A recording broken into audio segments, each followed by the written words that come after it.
13 दिसंबर 2024 हमारी first news. जीनत एक tigress है। ये हमारे लिए काफ़ी इम्पोर्टेंट हो जाती है, जिसको छोड़ा गया था महाराष्ट्र से, ट्रांसलोकेट किया गया था उड़ीसा के सिमलीपाल टाइगर रिजर्व में। कुछ कीवर्ड यहाँ पे पीटी फैक्ट क्वेश्चन बन जाते हैं। जीनत कौन थी, क्या थी, ये क्वेश्चन नहीं पूछा जाएगा। हमारे लिए यहाँ पे 2 टाइगर रिजर्व का नाम इम्पोर्टेंट है, जिनका लोकेशन बेस्ड क्वेश्चन पूछा जा सकता है।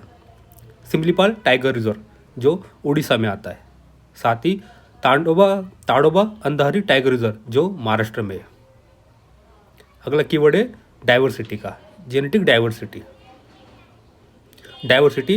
बायोडाइवर्सिटी में डाइवर्सिटी 3 टाइप की होती है: जेनेटिक, स्पेसीज, इकोसिस्टम, यानी कि कम्युनिटी डाइवर्सिटी।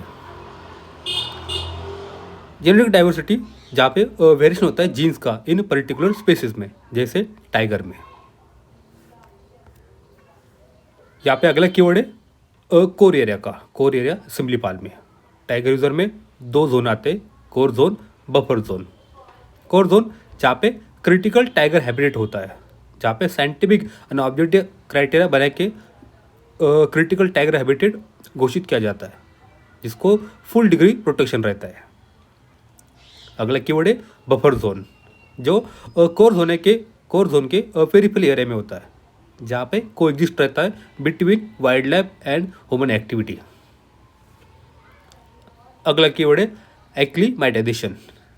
अगर हम साउथ इंडिया से नॉर्थ इंडिया आ जाते हैं तो टेम्परेचर, अल्टीट्यूड का इशू हमें हो जाता है। सिमिलर इश्यूज एनिमल को भी हो जाते हैं, तो उनको एडेप्ट करने के लिए कुछ टाइम लगता है नए हैबिटेट में, जैसे टेम्परेचर एंड हाई एल्टीट्यूड। ये न्यूज़ हमारे लिए काफ़ी इंपॉर्टेंट है। चलते आगे। कैग ने फ्लैग दिखाया है वायलेशन CRZ नोटिफिकेशन तमिलनाडु में।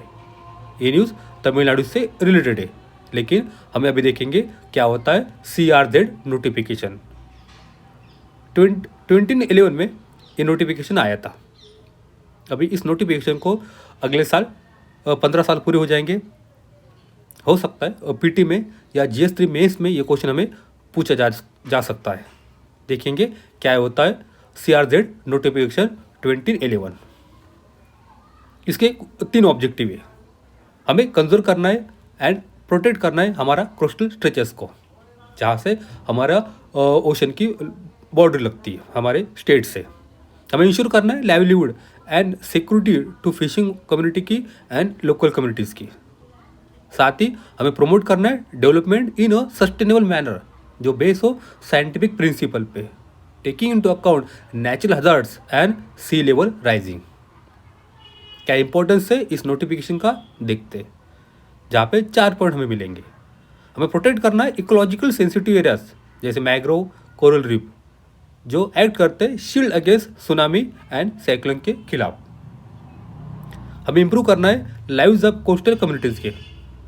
साथ ही रिजिलेंट मेजर करना है for mitigating impact of climate change and to balance development with conservation. लेकिन इस नोटिफिकेशन में कुछ शॉर्टकमिंग है। यहाँ पे जितने भी हमारे कोस्टल स्टेट है उनको यूनिफॉर्म रेगुलेशन की बात कही गई एंटायर कोस्ट लाइन के लिए, without taking into any account of diversity, जैसे बायोडाइवर्सिटी वहाँ की क्या है, डेमोग्राफिक पैटर्न क्या चल रहा है, साथ ही नेचुरल रिसोर्स कौन से है। यहाँ पे कोई भी प्रोसीजर लेट क्लियर नहीं की है फॉर ऑब्टेनिंग CRZ क्लियरेंस के लिए। यहाँ पे not based pollution, land based pollution पे कोई फोकस नहीं किया है, पूरा फोकस हमारा ओशन बेस पे है। और जो कम्युनिटी वहाँ पे रहती है और उनके जो ट्रेडिशनल कम्युनिटीज़ है, उनके जो वर्क्स है, फिशरमैन, स्लम डॉलर, उसको भी काफ़ी मायने में नहीं लिया गया है। ये हमारे लिए काफ़ी इंपॉर्टेंट था। चलते आगे। ये बड़ी एडवर्टाइजमेंट हो सकता है पीटी फैक्ट के क्वेश्चन बन जाए, जो उत्तराखंड से रिलेटेड है। उत्तराखंड में 3 प्लेस के नाम यहाँ पे आए। ओली, वहाँ पे हम स्केटिंग कर सकते हैं। Jim Corbett tiger reserve, and एक मसूरी में जॉर्ज एवरेट एक हिल पॉइंट है। हो सकता है पीटी में एक क्वेश्चन पूछा जाए। चलिए आगे। ये आर्टिकल काफ़ी इंपॉर्टेंट है। अर्बन लोकल गवर्नमेंट पोल पे सीधा GS2 में PRI पंचायत राज इंस्टीट्यूशन में या लोकल गवर्नेंस में ये क्वेश्चन हमें पूछा जा सकता है या हम पीटी में पॉइंट्स बनते हैं। क्या है आर्टिकल देखेंगे। अर्बन लोकल गवर्नमेंट, इनका फंक्शन है units of decentralize local self governance का। रिस्पॉन्सिबल रहता है डिलीवरिंग सिविक सर्विसेज, इंश्योर रहता है quality of life for citizen के लिए। हमने 1992 में 74 कॉन्स्टिट्यूशनल अमेंडमेंट एक्ट किया था, उसके माध्यम से कोडिफाई कर दिया था role of urban local government के। लेकिन 30 ईयर के बाद भी जो ऑब्जेक्टिव था वो अभी भी पूरा नहीं होता दिखाई दे जा रहा है। क्या इश्यूज होते हैं अर्बन लोकल गवर्नमेंट में देखेंगे। फर्स्ट इशू आता है डिले इलेक्शन। हमारा कॉन्स्टिट्यूशन मैंडेट करता है आप होल्ड कीजिए इलेक्शन को म्यूनसिपैलिटीज़ के एवरी 5 ईयर में, लेकिन हमें दिखाई देता है कि यहाँ पे इलेक्शन डिले हो रहे सेवरल ईयर में। एक कैग की रिपोर्ट आई थी, रिपोर्ट का नाम काफ़ी इंपॉर्टेंट है, आप कोट कीजिए अपने मेंस के आंसर में। Comparing of performance audit on implementation of 74 constitutional amendment. इन्होंने कहा था कि 60% जो हमारे अर्बन लोकल गवर्नमेंट्स है उनके इलेक्शन डिले हो रहे पूरे भारत में। सेकंड इशू आता है गवर्न बाय स्टेट गवर्नमेंट। अगर इलेक्शन नहीं होंगे तो म्यूनसिपैलिटीज को गवर्न करेंगे स्टेट गवर्नमेंट। ये वायलेट करता है प्रिंसिपल ऑफ डिसेंट्रलाइजेशन जो हमारे कॉन्स्टिट्यूशन में मैंडेट दिया गया है। थर्ड आता है अकाउंटेबिलिटी इम्पैक्ट्स कर जाते हैं क्योंकि सिटीजन को लैक ऑफ रिप्रेजेंटेशन, साथ ही उनका लिमिटेड हो जाता है अवेयरनेस फॉर, उनकी कोई बात सुनने वाला नहीं होता है उनके शिकायत के लिए, साथ ही उनके डेवलपमेंट नीड्स के लिए।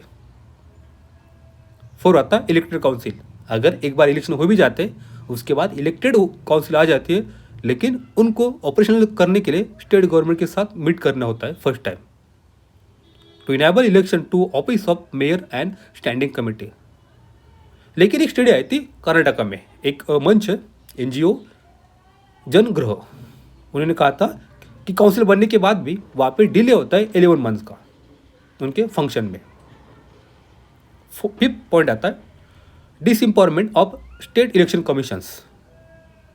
कॉन्स्टिट्यूशन की जो बॉडी है रिस्पॉन्सिबल रहती है सुपरवाइज करना एंड कंडक्ट करना अर्बन लोकल गवर्नमेंट की इलेक्शन को।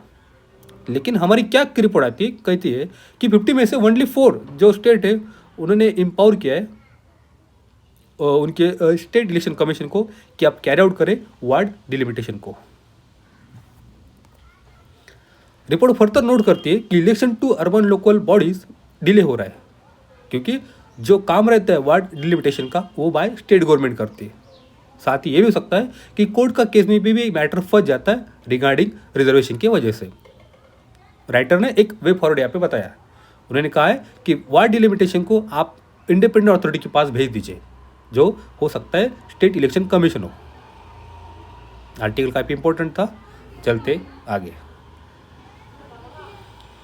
हमारे जो चीफ इकोनॉमिक एडवाइजर है वी अनंता नागेश्वरन, इन्होंने एक अच्छी बात कही है किसी इंडियन एक कॉन्फ्रेंस में, कॉन्फेडरेशन ऑफ इंडियन इंडस्ट्री में, ये पॉइंट और जो इशू है सीधा यहाँ पे ऐसे का टॉपिक बन सकता है या फिर हमें मेंस में लिखने में ये डाटा काम आएगा। क्या है देखते हैं।